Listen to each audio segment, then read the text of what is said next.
So today we're going to talk through a number of different issues that come up in M&A transactions, and particularly how you manage risks that are inherent in an M&A transaction.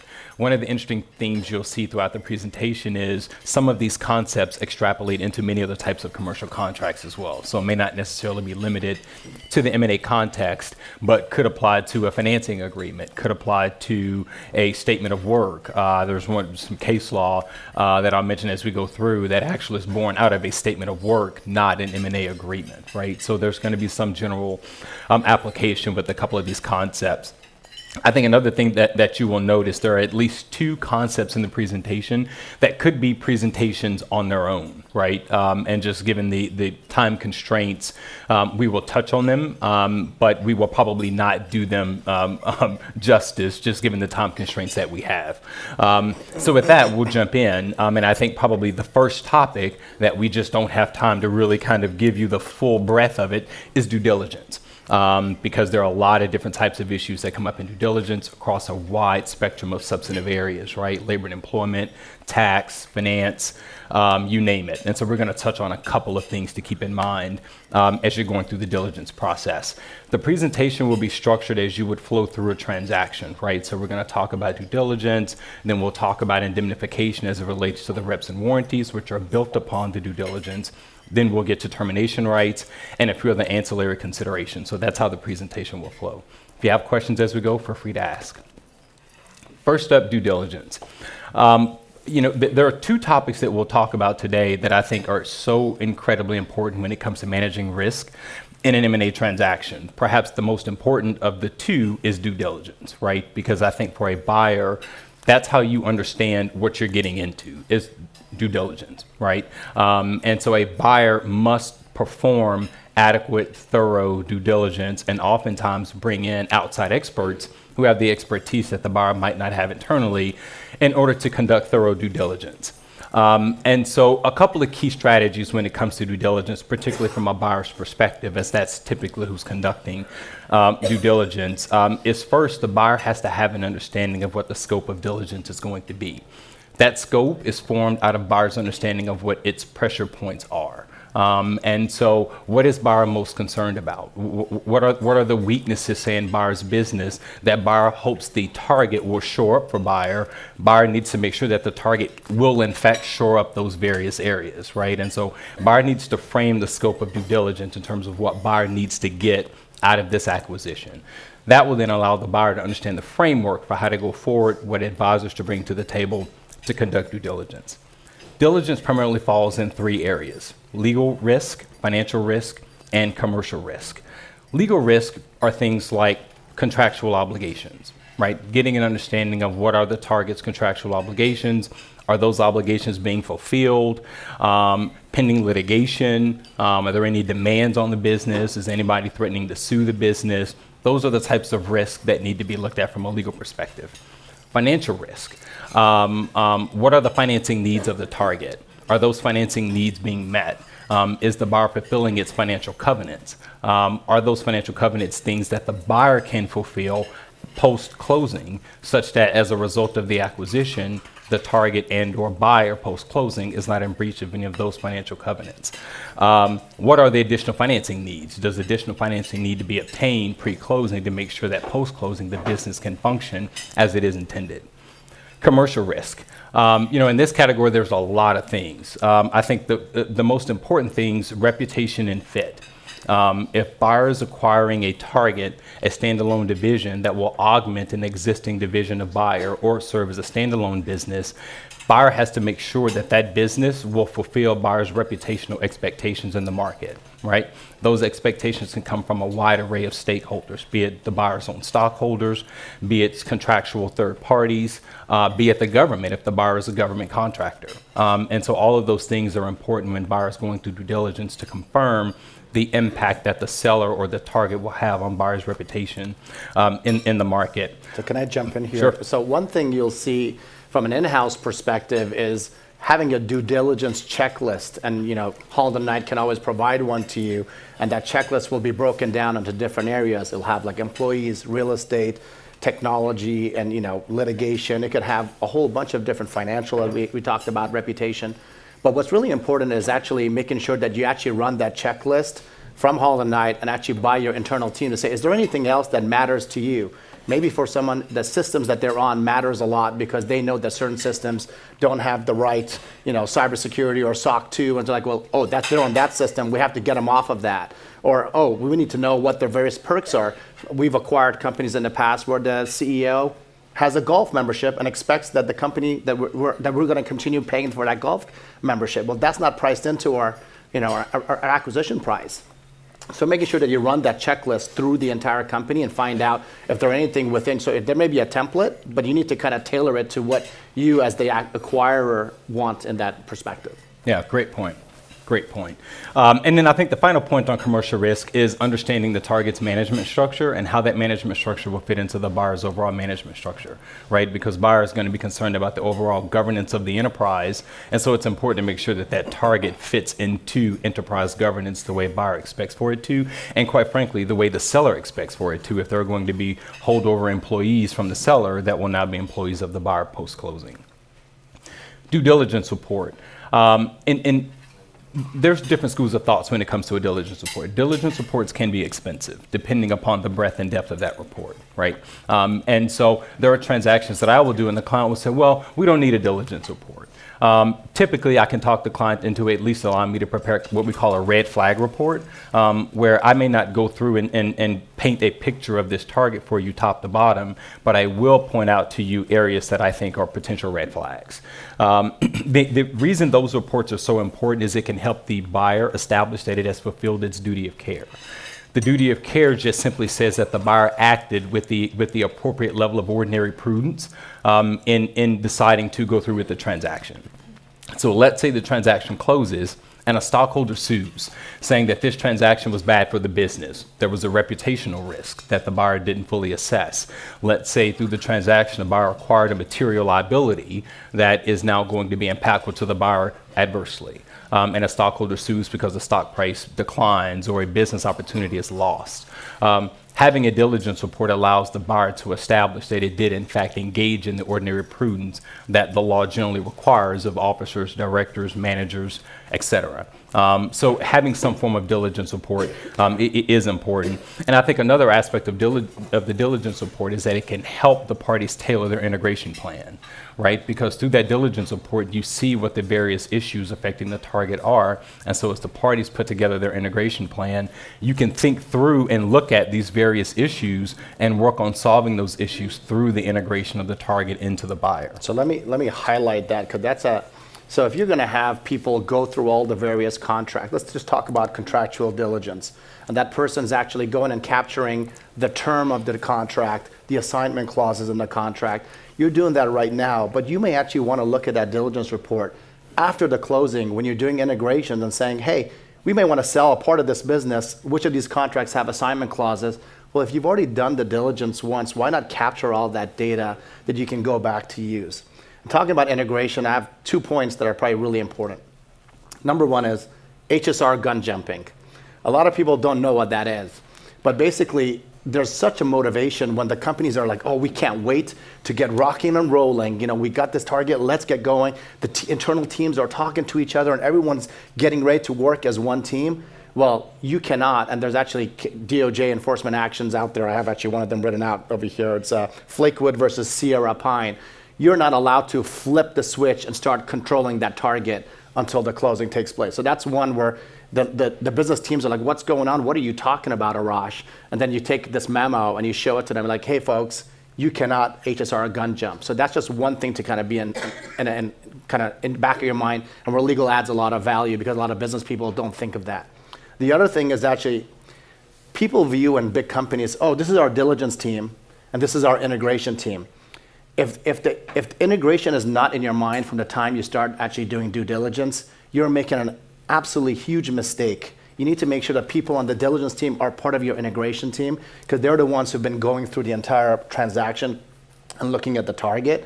And the second thing is that you get a lot of noise internally. Well, why wasn't that in the contract? The lawyers, why wasn't that in the contract? Well, these contracts are not written to talk about like the CEO having a golf membership. It's not at that micro level. And so you need to kind of just understand the way these deals are negotiated. Don't get into some minutia where it may be the most important thing in that person in HR's world, but it doesn't really rise to the level of materiality in a contract. So at a minimum, at least having that discussion and dialogue and communication, knowing that what this transaction will look like post-closing is very important. Yep, great point. And kind of picking up on that point, yeah, so that's a legal risk, and you're going to start that as part of your diligence. And so determining whether there's an HR concern, it's a threshold. So there's going to be a size of party test and a size of transaction test that determine whether you have to make an HSR filing. And so as you're structuring your transaction and thinking about the timeline of the transaction, you need to build that in because that's an advanced filing that has to happen. There's a waiting period before you can close that transaction. So you will identify that very early on in your transaction process. And the purchase agreement typically has timelines that talk about that as a condition to closing, is that you've cleared all HSR, as an example. Okay, it's catching up. Here we go. Okay, so picking up on the point about materiality. So a couple of things that are very important through the diligence process: ownership of assets. So you want to know who owns the target, right? Because those are going to be your sellers. If you're talking about a stock purchase transaction where the buyer is buying the entity, not the assets in the entity, but the entity itself, buyer needs to know who its counterparties are, who are the sellers. Is there one stockholder or are there 100 stockholders? Buyer has to have clear visibility on that. You get that visibility through diligence. Who owns the assets, particularly, for example, like intellectual property assets, right? If you're talking about a software business or a business that is IP heavy, has a lot of inventions, you need to know who actually owns that intellectual property, because it might not be the seller in some instances. It could be a third party. This actually happened to us, Yeah, it happens a lot. Like literally, we were trying to buy this crown jewel, which was the IP, and then the IP was not actually in the name of the company. It was in the name of 4 inventors, one of whom who had left the company, and there were 3 of them who were still employees. Well, those 4 people owned that asset. So we had to go and rush and get the 3 people and force the 4th person to sign an IP assignment agreement to the company, and it worked out. But that's something where you want to find that out early before you incur a bunch of costs doing all this huge due diligence only to find out that, whoa, these guys don't even own the crown jewel that we're looking for. Yep, and again, that's so critical in diligence. And the agreement, typically companies will have what's called like a PIIA, proprietary information or invention agreement, where an employee signs that, basically saying, I assign all right, title, and interest in anything I have produced on behalf of my employer back to the entity. That way, when you come to the time of a transaction, you don't have that issue. The parties have already pre-assigned whatever right they may have to the entity. Comes up a lot, say, in the biotech space, where you have scientists developing gene therapies and things like that, and they work for a university. Typically, the university owns whatever they're creating. And so if you're buying a business that these scientists own and you think you're getting that intellectual property, you may not actually be getting it because the university owns it. So you have to clean that up before the transaction, or have the university participate, which is probably going to make your transaction a mess. Materiality in terms of contracts. So it's really important, again, if we go back to buyer needs to scope diligence, buyer needs to have a sense for what is material to buyer's business. Having a sense of what's material to the buyer helps buyer identify what is going to be material to the seller.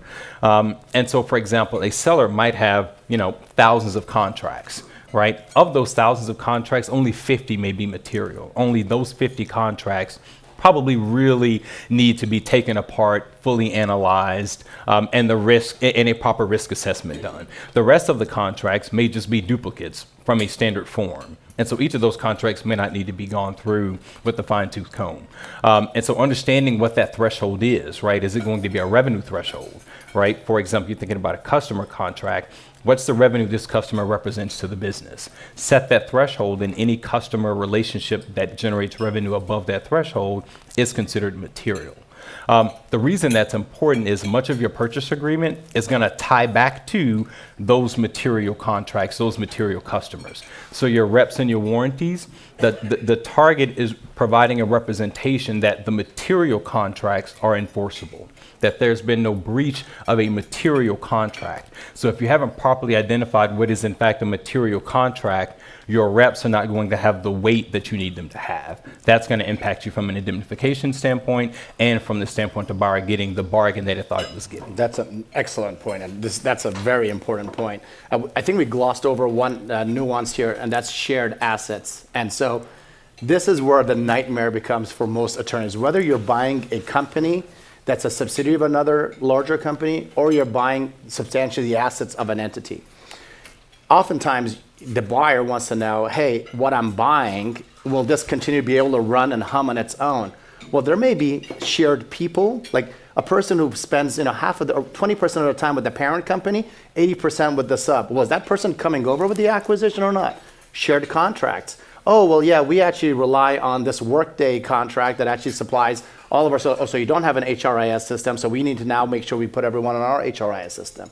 There could be shared facilities. Who owns it? Wait, I thought we were getting this lease. No, we actually want to keep that because we have plans for expanding. Well, all of a sudden now you got to figure that out. And so whenever there's those kinds of situations, you kind of put in place a transition services agreement. Those things can go all the way past a year, and actually is a time by which the selling entity or the parents actually says, hey, you can go ahead and lease these people for some period of time until you can, or you guys can go ahead and have these facilities for some period of time, but you need to kind of be weaned off of it, or vice versa. So that's a very important exercise and very time consuming that involves legal and a lot of business teams when that does happen.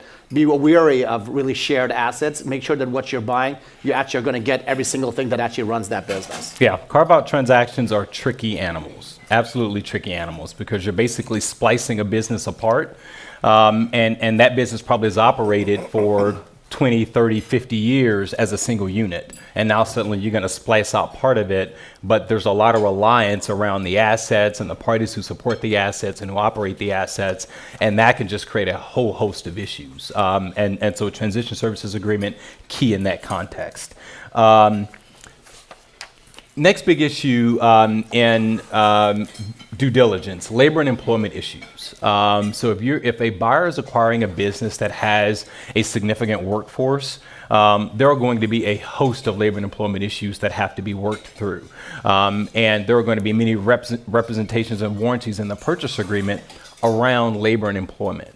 However, for a buyer to fully understand the nature of the reps and warranties that it is getting, buyer has to have an understanding of what those labor and employment issues are with respect to the target, right? Both from the standpoint of managing that risk through the transaction and from the standpoint of integration after that transaction closes. So some of the issues that come up in a labor and employment context, classification issues, right? Oftentimes sellers will classify employees as independent contractors for various reasons, right? If somebody's an independent contractor, the target generally doesn't have to provide employee benefits. And so the seller saves a lot of money on not having to provide employee benefits, right? And so depending upon how that independent contractor is performing his or her services for that business and the amount of control that the seller exercises over how those services are performed, that independent contractor could be an employee, and I'm sure many of you have probably run into this issue.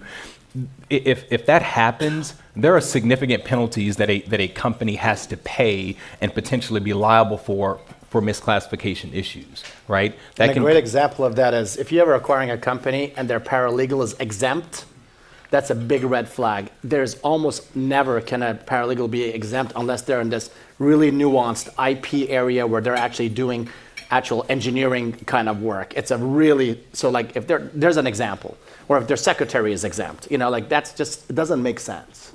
So pay attention to that. Yep. Another issue, employee titles.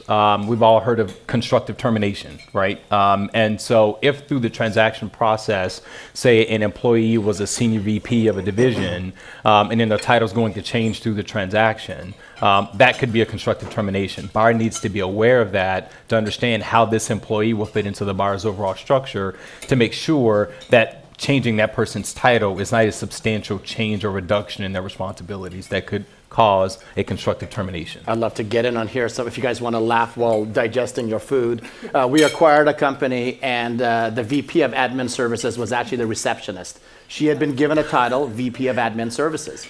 Now imagine that person coming on board and either having their title taken back. She'd be really upset because she wanted to keep the VP. It was something that was important to her.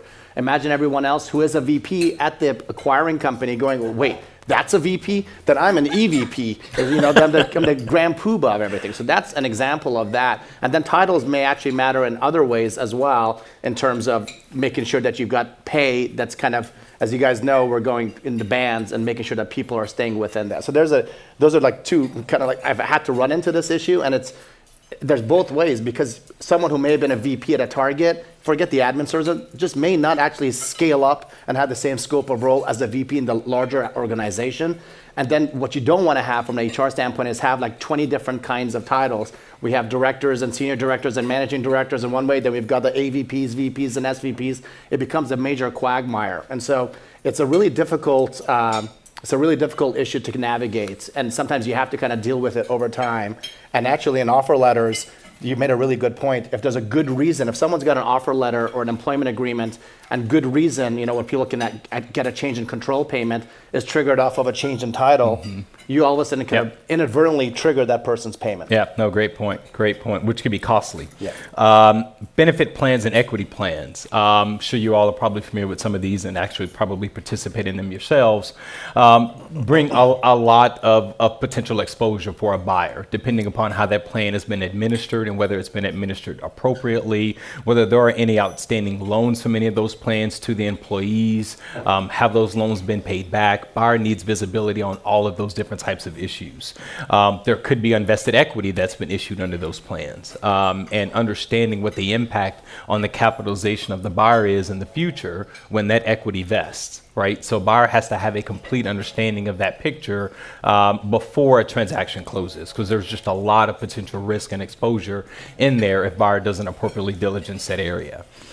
Citizenship issues for employees, obviously a big issue if a buyer acquires a target and the target has citizenship right to work issues within its business. Understanding what the right to work laws are, understanding whether the employees are all appropriately permitted, have visas, whatever they need to have, because if buyer's expectations for these employees to roll over and continue to perform services for the buyer is assuming that liability if those employees do not actually have the appropriate authorization to work in the United States. One unique issue I ran into on a transaction, I didn't even know such a visa existed. It was a visa that is given to someone who has invented a business.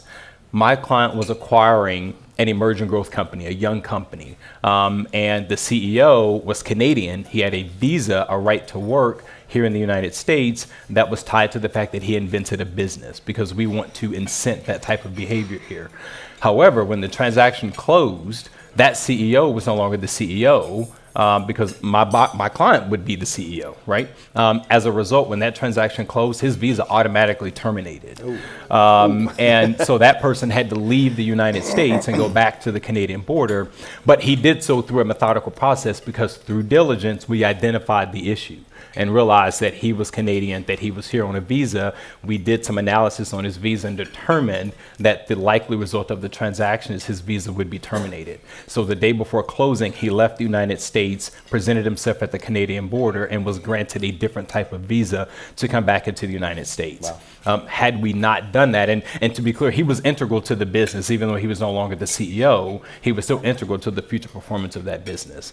And so had we not caught that issue, the business could have abruptly been put on hold because he would have been told to leave the country. And at that point, you're kind of on an adversarial standpoint with the US government, and the likelihood of getting another visa to come back in is probably going to be a little more challenging, weeks, months even. So I have a tip and a trap on the labor and employment issues that I want to kind of share with you. The tip: get your HR department to do a side-by-side comparison of health, dental, vision plans that they're offering as an acquirer versus the target. Typically, the acquirer has better plans, and it's a great selling point to kind of get the people who are being bought out to feel like, oh, we're going to something better. That's the tip. The trap are on sales or incentive plans. If the company that you're buying has salespeople or people who are on commission plans, this is extremely important. What ends up happening typically, let's assume the acquirer has Microsoft as a client, as a customer, and so does the target. They have Microsoft, but they're in different parts of Microsoft. Typically what happens when you kind of buy that company, they put one person as the head. And let's suppose the target person, the target's salesperson ends up being the person who's doing all the sales for Microsoft. Well, if their commission plan says they get 3% of all revenue from Microsoft, and now they just got all of the acquirer's business under Microsoft, we've had to deal with this issue. And they're like, this is what my commission plan says. You said I'm the person in charge of that Microsoft contract, and you'll have a huge dollar issue on your plate that you would not expect. Yep, great point. Consistent with that theme of compensation, golden parachute payments, also a big issue in M&A transactions. A golden parachute payment is essentially a cash bonus that is typically paid out to key executives upon the occurrence of a change of control. Those payments are often substantial in nature, and so a buyer needs to have an understanding on whether the target is obligated to make those payments, particularly for a couple of reasons. One, there's a significant tax implication around golden parachute payments, that if those payments are not what's called cleansed by stockholder vote, the individual receiving that payment is subject to a 20% excise tax, and the company paying that payment out does not get to take a deduction for that payment. So it ends up being kind of a net negative for all parties. Not only is the employee going to be taxed substantially, the company does not get to take a deduction. So no one wants to have to deal with that tax issue. And so you have to identify golden parachute payments, and typically as a condition of closing, you will have the buyer require that the target have those payments cleansed through a stockholder vote to make sure that 280G is not triggered as a result of that payment being paid out. Yeah, so look at your employment offers, your employment contracts, and also look in commission plans. So when you ask for the personnel files, look in there, because you may actually find that there's like, hey, once there's an acquisition, anything that I've been working on, even though it hasn't materialized, that becomes due and payable, and all of a sudden you may start getting into 280G. Yep. Moving into indemnification. So we've talked about due diligence, and through due diligence, buyer and seller would then negotiate a set of representations and warranties, right? Where essentially the seller is making certain representations and then providing a warranty that those representations are accurate, right? Those reps and warranties cover a broad host of issues: labor and employment issues, financial issues, tax issues, contractual issues. It covers a wide array of issues. Those representations and warranties are then backed up by indemnification. Right? And so if there is a breach of any of those representations and warranties, typically there is indemnification where the breaching party will indemnify the buyer, typically who is the non-breaching party, for any losses as a result of that breach. So we'll talk about how you manage risk through indemnification. So indemnification has four primary purposes.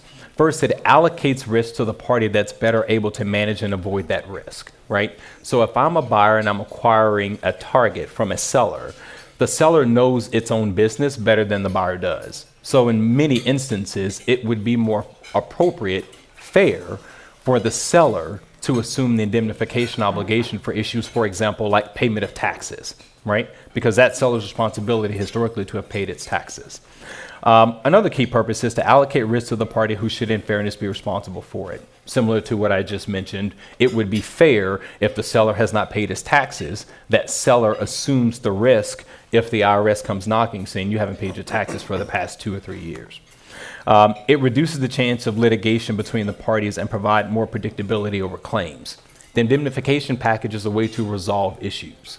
And so that a party doesn't necessarily go to court for breach of contract. You resolve it through the four corners of the contract through the indemnification provisions. And finally, it allows the indemnified party to receive certain expenses that may be unavailable under common law. The most common example here is attorney's fees. So if buyer has to engage counsel to enforce its rights under the indemnification provision, buyer can recover attorney's fees depending upon how the provision is drafted, even if under applicable law, buyer would ordinarily not be entitled to attorney's fees for that type of recovery. Usually it's recovery for a tort claim, right? So a couple of aspects of indemnification. The first part of your indemnification provision is scope, right? The first paragraph up there, who's going to be a covered party? Typically, it's going to be buyer, its directors, its officers, its affiliates. Buyers want that scope of who is covered to be as broad as possible. The next key point is going to be what's a covered loss. Again, buyers want losses to be very broadly defined, right? It's going to be any damage, any liability, any costs, attorney's fees, as I just mentioned, judgments. The third thing is what's a covered claim, right? So you want to look at what's going to be a covered claim. It could be third-party lawsuits, which is common. It could and should be direct claims, which are claims between the parties to the contract as well. It could also be, for example, if somebody is required to serve as a witness or something like that, that could be a covered claim if you incur costs for having to be a witness or something like that as a part of the litigation.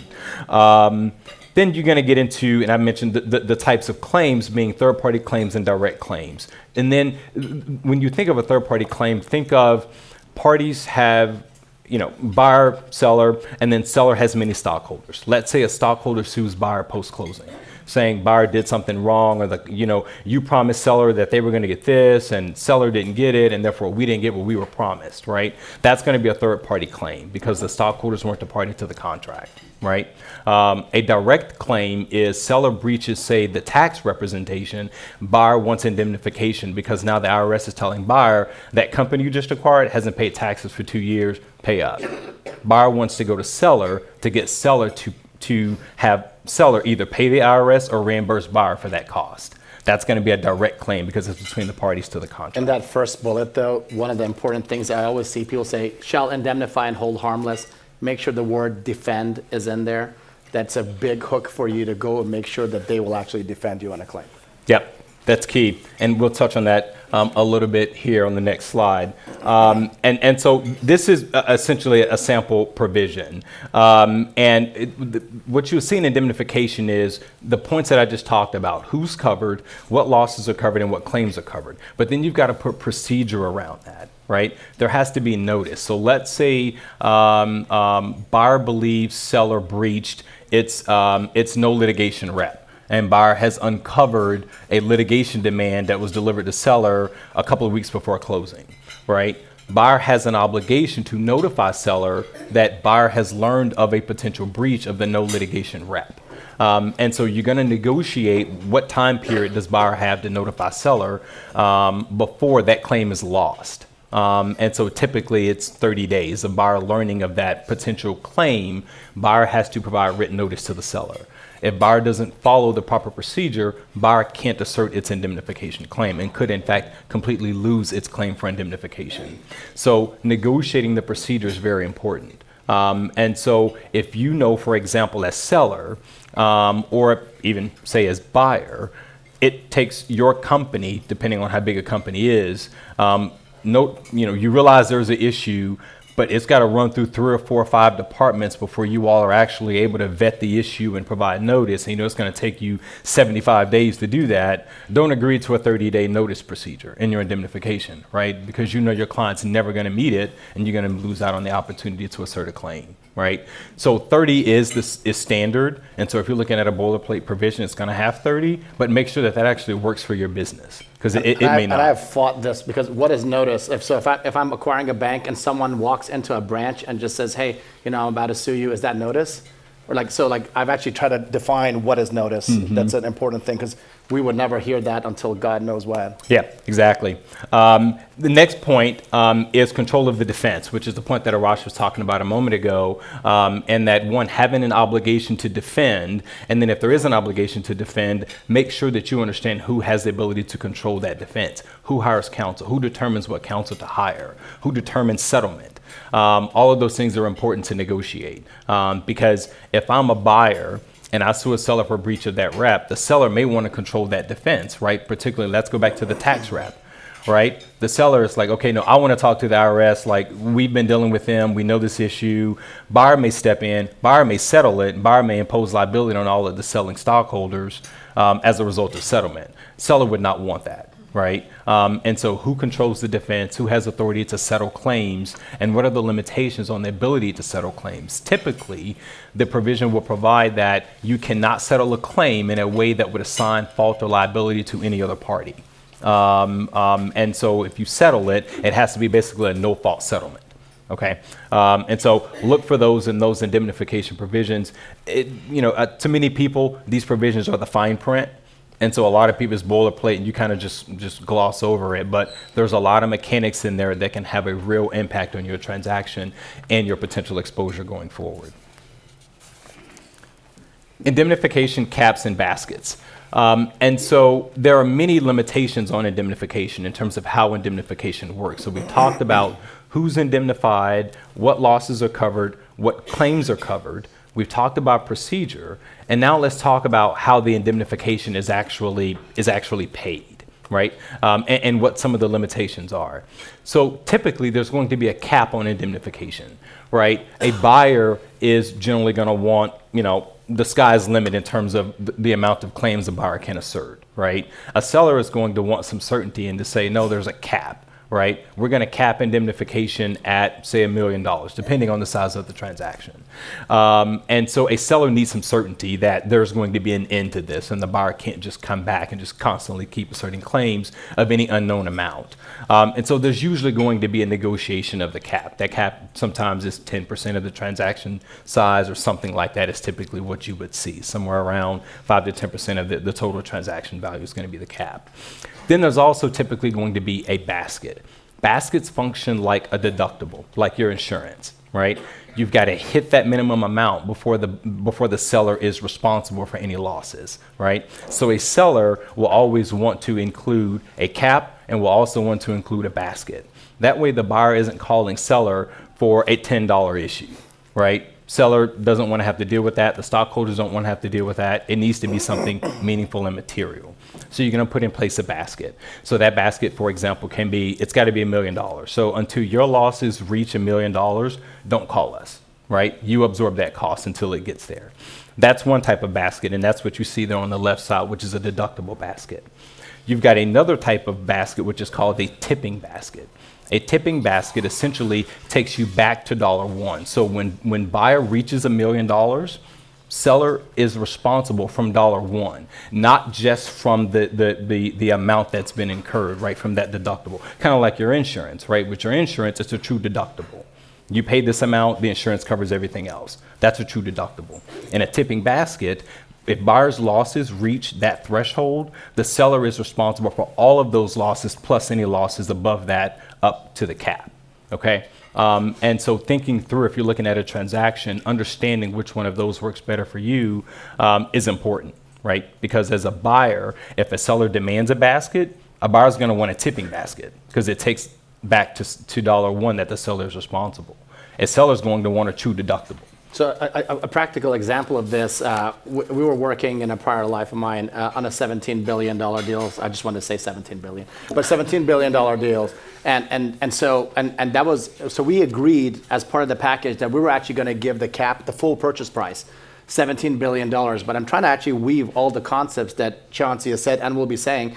Well, 17, you're like, wow, the buyer's like, great. But then we made it a $1 billion tipping basket. So we really had to have $1 billion worth of losses for them to be able to get anything. And on top of that, we made the survival of the reps 8 months, really short. So like you got to figure out $1 billion of issues. So you tie in the reps and warranties, the survival of how long they survive.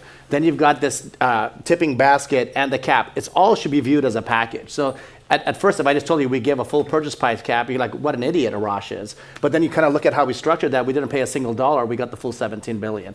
And that wasn't only me. It was outside counsel and a bunch of other people who were really smart. Yeah. Yes? How does it work if you have like the $1 million basket, but the claim has come in, you have no losses initially? If the seller is the one you want to defend and control the defense, are you basing that on how much the plaintiff is seeking in the claim, or does then the buyer defend itself until there actually are losses and then just gets reimbursed? How does that work? Yeah, I mean, I think if there's going to be a duty to defend, then the indemnifying party is going to step in and defend, irrespective of the amount in most cases, right? Because they're going to want to control the defense and they want to handle that issue to try to keep that amount down as low as possible, right? So now if there's an obligation after you reach final judgment, there's an obligation to pay out, then that's going to ultimately determine, does the seller cover that because it exceeded the threshold, or does buyer absorb that loss? So there still may be a trigger to the indemnification even though you don't have a final amount. Now, let's say it's a type of issue where you have to estimate, right? Because just given the exigencies of the circumstance, it's going to take forever for this litigation to resolve itself. The parties could choose to estimate what the potential liability is and apply the indemnification provisions based upon an estimated exposure of that matter.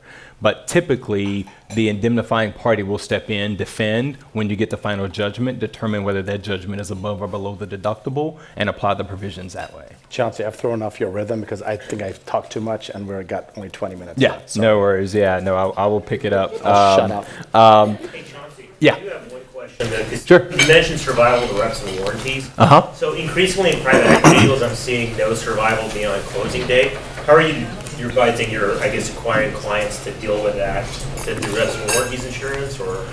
Yeah, so that's a great question. So reps and warranties insurance has absolutely picked up. I'm trying to move the slide forward here. There you go. The use of reps and warranties insurance has picked up significantly. And so in that case, you're a little bit less concerned about survival because the insurance policy is going to kick in and cover those losses. Public company deals, the reps never survive closing. That's just a standard in a public company deal. And a private company deal, most deals do still have survival. There's a diagram on the next slide, I think, that has kind of the time period for that. So typically still seeing survival in a private company transaction. One thing I've done, Naveen, is I've then said, which is the one rep that I really care about? And I'll say none of them will survive except for this one. And so like I'll try to carve out the one rep where I feel like that's where I have the greatest risk. Yeah, you are seeing a lot more carve-outs in terms of, there's a period of time where all reps survived. Now you're seeing categories of survival, seeing that a lot more. So the fundamental reps survive for this period of time, tax may survive for this period of time. So you are seeing people become a lot more specific about how the survival clause actually applies to the reps and warranties as opposed to just everything survives. Standalone special indemnities, essentially what a special indemnity is, there is a known issue, a known liability, and the buyer is going to say, because we know this issue exists, seller, you're responsible for it 100%, and it is not subject to the indemnification provisions of the agreement. So let's say Ongoing litigation. yeah, the exact example I was going to use. Let's say buyer is going to acquire a target, and that target is currently involved in active litigation, and it's unclear what the outcome of that litigation is going to be. Buyer can put a clause in the agreement that provides for seller shall be responsible for the outcome of this litigation 100%, irrespective of the cap and irrespective of any baskets in the agreement.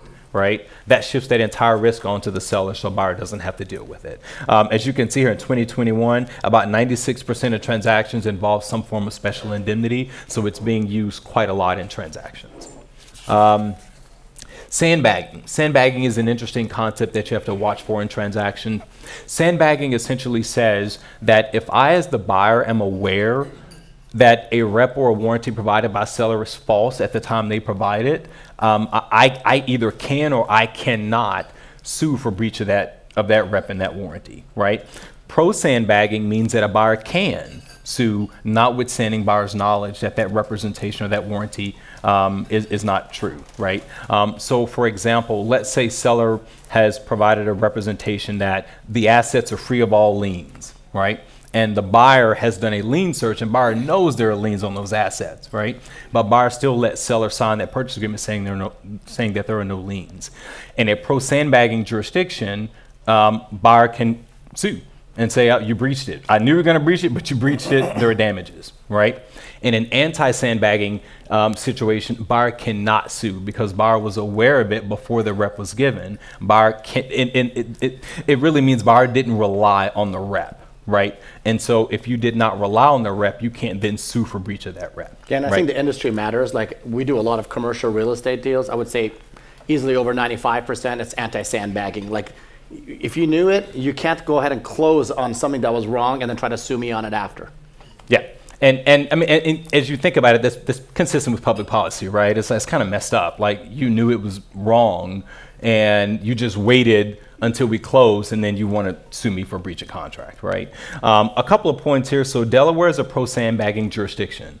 So if you have a contract and that contract provides for Delaware as the choice of law, and your contract is silent on whether a party can sandbag or not, in Delaware, you can sandbag.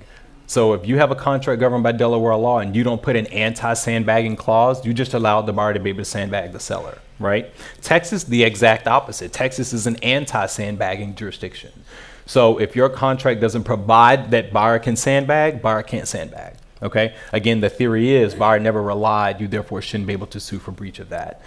Finally, New York is an interesting pro-sandbagging jurisdiction, but it is only pro-sandbagging if the disclosure came from another party. Right. So if seller told you that this rep was false, or seller provided disclosure and informed the buyer that it's not going to be true, then buyer can't sandbag. But if buyer learned of it from somebody else, buyer can sit on that information and sandbag. Okay, so keep that in mind. And there's a chart here that kind of shows the prevalence of how sandbagging is used and not used in some transactions. We're going to keep you here 2 more hours just so you know. Non-reliance, another really interesting aspect of M&A transactions. Think of non-reliance as, we've all seen integration clauses, right, where the contract will say this contract represents the complete and total bargain between the parties, and there are no other agreements out there, right? Non-reliance effectively continues that by simply saying, and you have not relied on anything that occurred outside of this contract. Very important. I'm sure you all have executives, and when these deals are being done, and say your CEO and the CEO of the seller are having breakfast and they're talking business, and your CEO is, the seller CEO is saying certain things, right? Oh, we got this new product coming out. This product is going to be well received in the market. Our revenue is going to, quadruple over the next quarter. And then the seller provides reps and warranties in the agreement that aren't really consistent with what the target CEO told your CEO at breakfast, right? Well, buyer generally can't use those outside statements to claim breach of the rep and warranty in the agreement, right? Because typically you want to have a non-reliance provision that says no party relied on any statements made outside of the contract, right? If you don't have that, add it, because it's very important. And I think it's in everybody's best interest to stay within the 4 corners of your contract at all times, right? Whether you're a buyer or you're a seller. As seller, you don't want a buyer to be able to get around you and surprise you by being able to bring a claim because you didn't have a non-reliance provision. So the trick that you got to always be careful of is usually you have the purchase agreement, then you got disclosure schedules. There's a crap ton in those disclosure schedules. Review that stuff, because they're like, well, we disclosed it to you, and so Yep. you got to read, and disclosure schedules can be hundreds of pages. Someone needs to go through those. Yep. And as you can see here on the slide, and I think you all will get the slides. I hope you will. If not, feel free to reach out and make sure that you get them. But in order to have an effective non-reliance provision, it has to be express. It can't just be some passive, this agreement represents the full agreement between the parties. That is not enough. That's not enough. You have to actually state that, and no party is relying on any reps outside of the contract. There's a difference between disclaiming a fact, the fact is I'm not relying on anything, and disclaiming the actual reliance. You have to disclaim the actual reliance, not just the fact. It's an excellent reminder. Right. And so Delaware and Texas are very similar. Texas, the courts have said, must clearly and unequivocally disclaim reliance. Right. So it has to be express. Survival periods. Let's see, this wakes up. There we go. Survival period. Survival determines how long the reps and warranties survive after the closing of the transaction, right? Very important. As you can see here, reps generally survive anywhere between 18 months and sometimes 12 to 18 months is what you typically see. The important takeaway here with respect to survival generally applies to the reps and the warranties, right? But it can also apply to your covenants. And you want to be thoughtful about what that lead in the survival says. Does it say representations and covenant, representations, warranties, and covenants, or is it just representations and warranties? Here's why.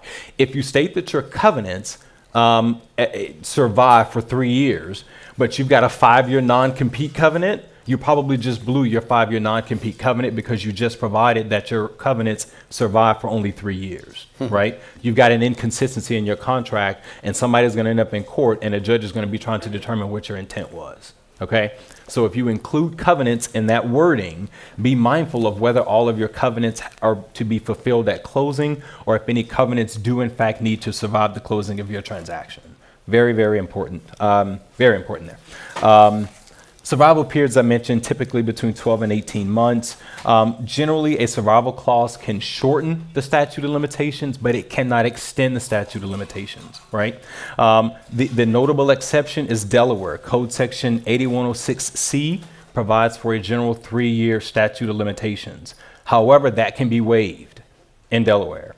Okay, so in Delaware, you can actually extend the statute of limitations for certain claims that would otherwise be barred by statute.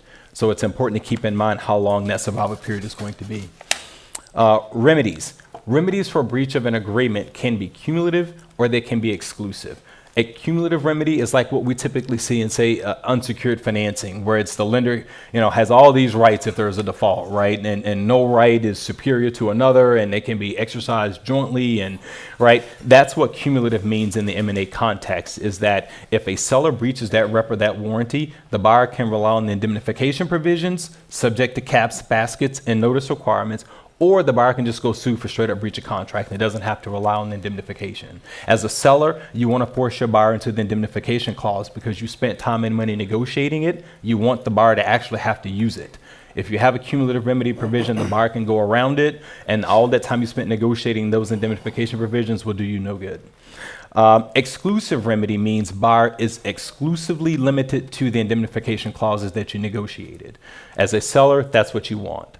Right? You want to force buyer into the four corners of that contract because that's what you negotiated. Fraud carve-outs are important. If you have an exclusive remedy provision, typically there's going to be a carve-out for fraud. So even though the buyer is going to be limited to the four corners of the contract, the buyer is probably going to counter by saying, fine, I will accept that, but we have to accept from that fraud.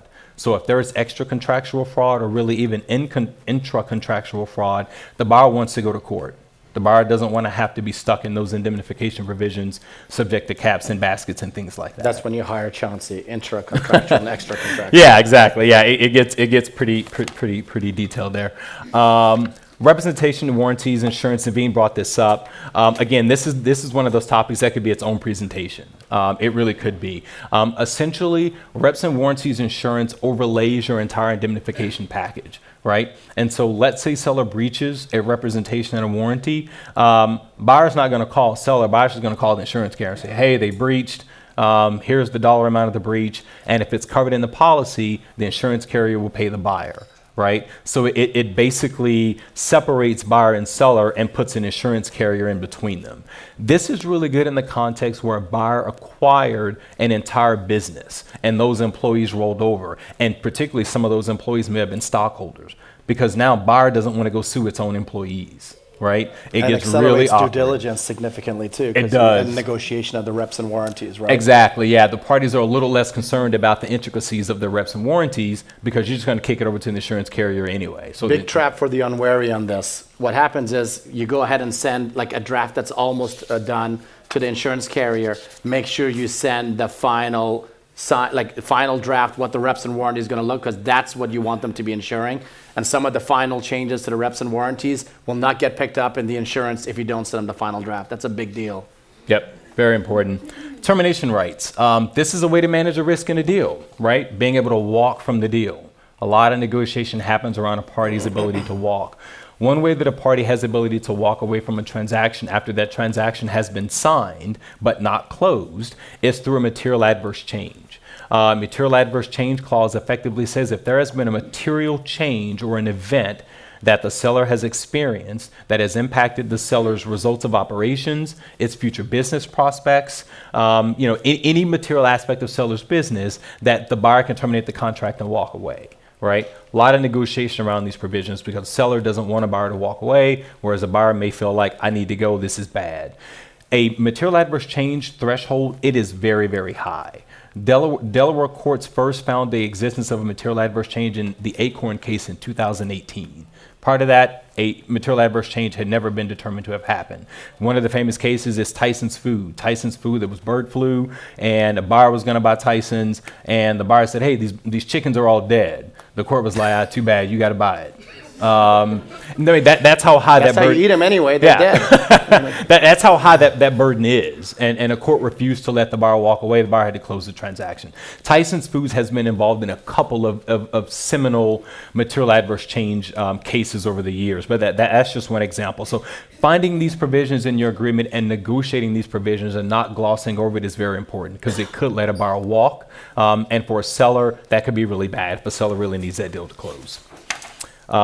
Diligence and fiduciary outs. Essentially what this says is that if after we've signed an agreement, if buyer uncovers something in due diligence that buyer deems to be material to its bargain, buyer can walk away. Same thing with a fiduciary out. It essentially says after we sign, if the directors or anyone with the fiduciary obligation reasonably believes that closing this transaction will result in a breach of their fiduciary duty, they can walk away. As a seller, you want to avoid both of these, right? Seller does not want a buyer to be able to easily walk. And a buyer would love to get these if they can. And one thing on the due diligence out, which people will do, is say, like, look, we don't want to give you an out, but we'll agree to readjust the price based on this one issue. So you don't want for like a $20,000 issue to kind of drive the deal dead, right? Yep. Earnouts. Earnouts is an interesting way to bridge a gap if there is a gap between the value. Let's say seller thinks his business is valued at $20 million, buyer thinks it's only valued at $10 million.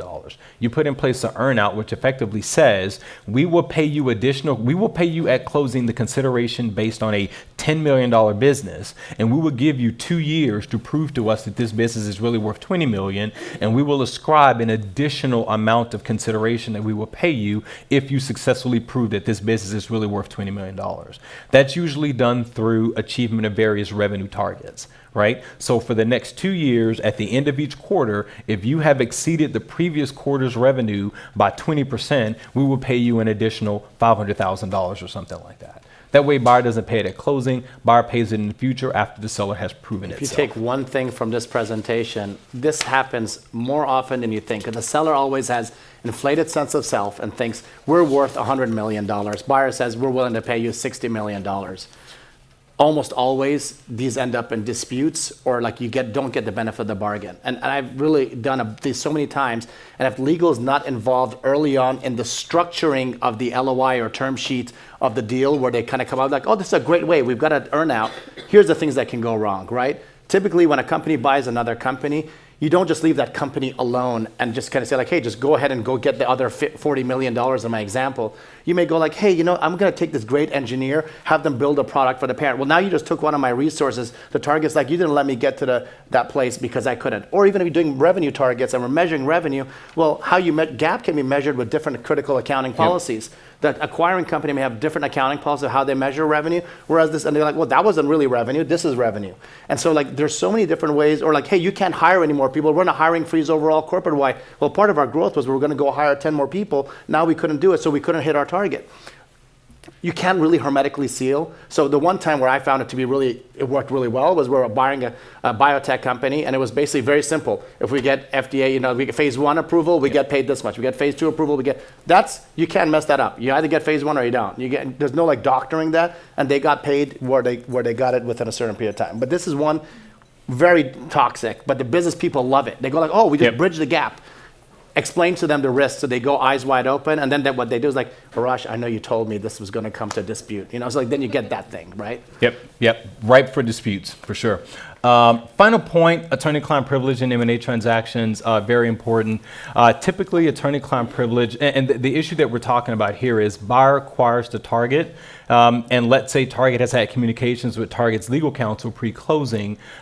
Who owns the privilege there, right? That's really important if there's going to be a post-closing dispute, because if through discovery, buyer wants to get information from the seller to help buyer assert its claim, the seller have the right to claim attorney-client privilege to any of that information, right? And so in transactions, think through who's going to own the attorney-client privilege. The general rule is that in a stock deal, if buyer acquires the entity, the privilege goes with the entity.